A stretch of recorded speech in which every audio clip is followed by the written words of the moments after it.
Ah, eu não sei, Kim Rafael, o que dizer de uma coisa dessa, né? Uma obra que tinha um auto de infração e embargo, né? Há praticamente 30 dias atrás, continuaram as obras, né? A revelia, e quando essa fiscalização foi feita, estavam na primeira laje, agora já estavam enchendo, acho que segunda ou terceira laje, e aí acontece sei lá, uma tragédia dessa, né? A ponto aí de a gente poder até perder algum dos trabalhadores por conta de, me parece, assodamento ou pressa para terminar uma obra dessa.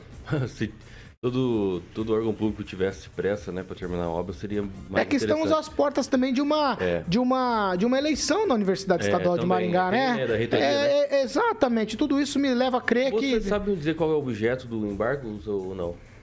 Sabe dizer Kim, por eu falta posso te de falar? alvará mesmo, o que é? Porque, assim, é claro que isso não é o resultado desse acidente, obviamente que não é por conta, né, desse embargo ou da liberação do alvará. Nós temos que analisar algumas questões. São questões muito, muito sensíveis quando se trata de construção civil, né, porque é evidente que qualquer acidente pode acontecer se não tiver os equipamentos de proteção individual necessários. Agora, se realmente está embargada a obra e continuou a obra, por mais que com um alvará tenha liberado por um período, enfim, tem que ser verificado isso, fiscalizado, porque isso é inadmissível. Trata-se aí de uma obra que pode ser sim um risco à vida, né, dos trabalhadores, se ela estiver irregular. Irregular não digo não só apenas de você pagar um imposto, ou pagar ali uma taxinha ou uma guia, não. Mas é a questão mesmo da fiscalização, ter a falta dos EPIs necessários, né, de todos os equipamentos necessários. Às vezes a empresa, né, que não tem aí, não permite uma boa atividade, né, do que decorrente da sua história, enfim. Tudo isso tem que entrar dentro do pacote para ser fiscalizado. É claro que essa questão é muito sensível. E eu acredito muito nos órgãos reguladores e fiscalizadores que nós temos aqui disponíveis, que vai fazer um trabalho, infelizmente, decorrente do acidente, né? Poderia ter feito isso antes, uma prevenção. Se a obra, evidentemente, estava irregular na sua forma de continuação, né?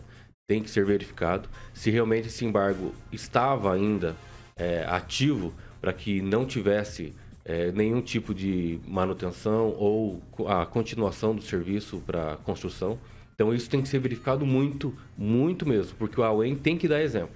Agora, isso aí, se tiver muita irregularidade, aí teria que ser, sim, acionado, inclusive para as indenizações individuais, porque isso é complicado, não tem uma segurança jurídica em torno disso, isso é muito complicado, porque trata-se de vidas, né? As pessoas lá estavam trabalhando. Agora, se ela realmente estiver irregular, aí o problema só aumenta. Ô, Agnaldo Vieira, antes da gente tecer mais comentários aqui sobre exatamente o acidente, há que se destacar o trabalho do Corpo de Bombeiros, né? Assim, eu ouvi também entrevistas do pessoal do Corpo de Bombeiros que trabalhou por lá, muita dificuldade, eles tinham medo de mexer em alguma estrutura e outra estrutura desabar e outras situações desse tipo, e eles estavam todos ali embaixo daquilo tudo, né? Assim, tem que se destacar o trabalho do Corpo de Bombeiros também nesse caso, não dá para deixar passar em branco, não. Sempre, né? A qualidade do Corpo de Bombeiros do Paraná, principalmente, né? Que aqui em Maringá, ótimos comandados e também uma direção do comando muito boa, né? Sempre em exercícios eles fazem essas ações e mais uma vez provado na ação rápida, né? E ali com a questão de poder ter mais um desabamento, enfim, né? Trabalhando no local que havia sido tinha desabado e trabalhando com a máxima qualidade, salvando vidas. E apesar dos feridos, né, mas todos vivos, isso que é mais importante. Eu até comentei que a UEM ela tem que ser um caso a ser estudado, porque ali tem as suas obras todas paradas, a única que estava funcionando estava com irregularidades e desabou ainda, né? A UEM realmente deveria ser uma solução para a cidade. Nessa parte física, ela é um problema realmente. E você tem uma instituição de ensino, onde se formam administradores, engenheiros, arquitetos, e você tem uma obra embargada, né? Independente se é uma questão técnica ou administrativa, não se pode um órgão público ter uma obra embargada, né? Que exemplo você dá?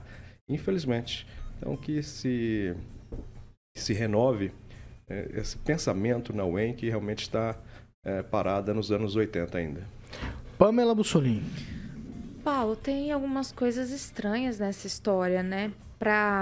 Só para localizar os ouvintes, é aquela obra ali, né, na esquina da Colombo, que sai daquela ruazinha ali do portão da UEM, que passa pela Vila Esperança, né?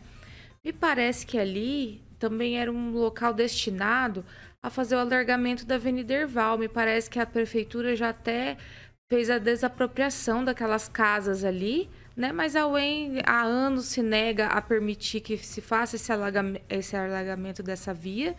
E depois me vem essa construção. Então, não sei, talvez pode ser que essas questões dos embargos aí talvez esteja conflitando com esse projeto que já é antigo e que não sai do papel porque o pessoal da UEM não permite que a via passe ali do lado. Depois a gente pode até investigar isso melhor.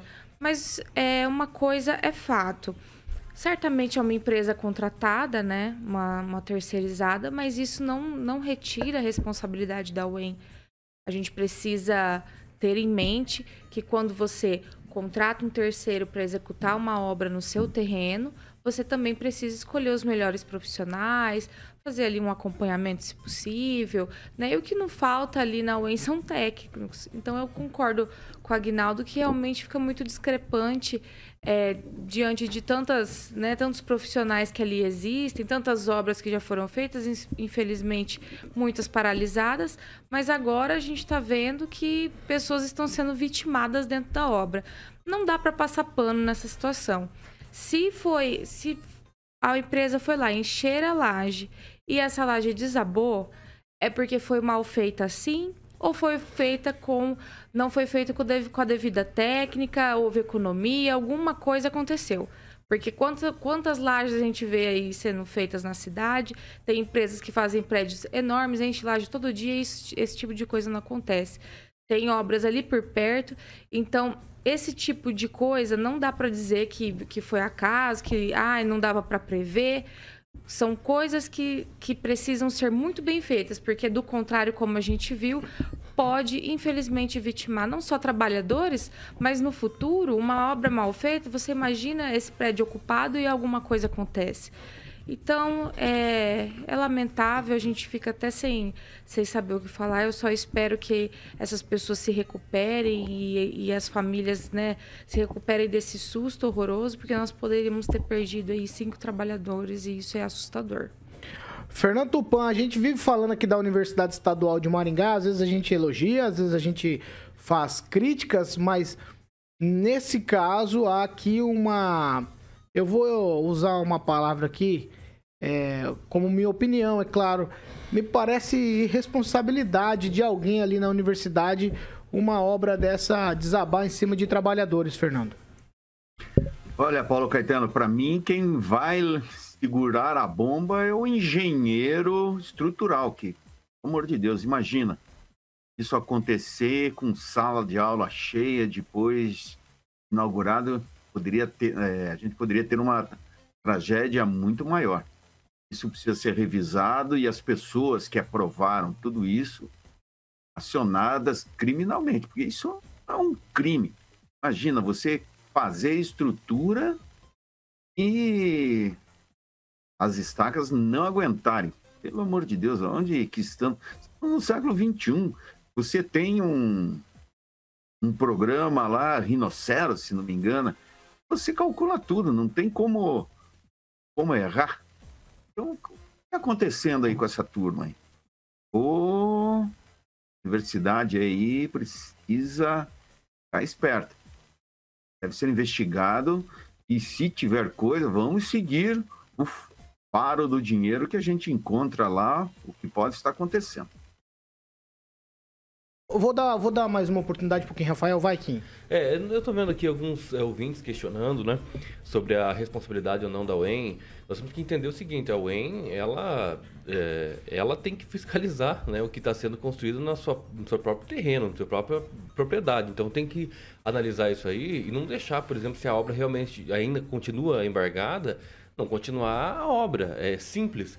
Então, por mais que tenha ou não o embargos, na minha opinião, a UEM é sim responsável também, assim como a construtora, enfim, todo o mestre de obra que estava lá responsável por toda essa questão, por que aconteceu, evidentemente, o acidente, se for decorrente aí de um mau preparo, enfim, tudo isso tem que ser avaliado. Então, acho que não dá para eximir exatamente a culpa, principalmente da UEM, né, que a construção estava sendo feita dentro da UEM. Então, nada mais justo do que responsabilizá-la, sim, por não estar fiscalizando a sua própria obra, né?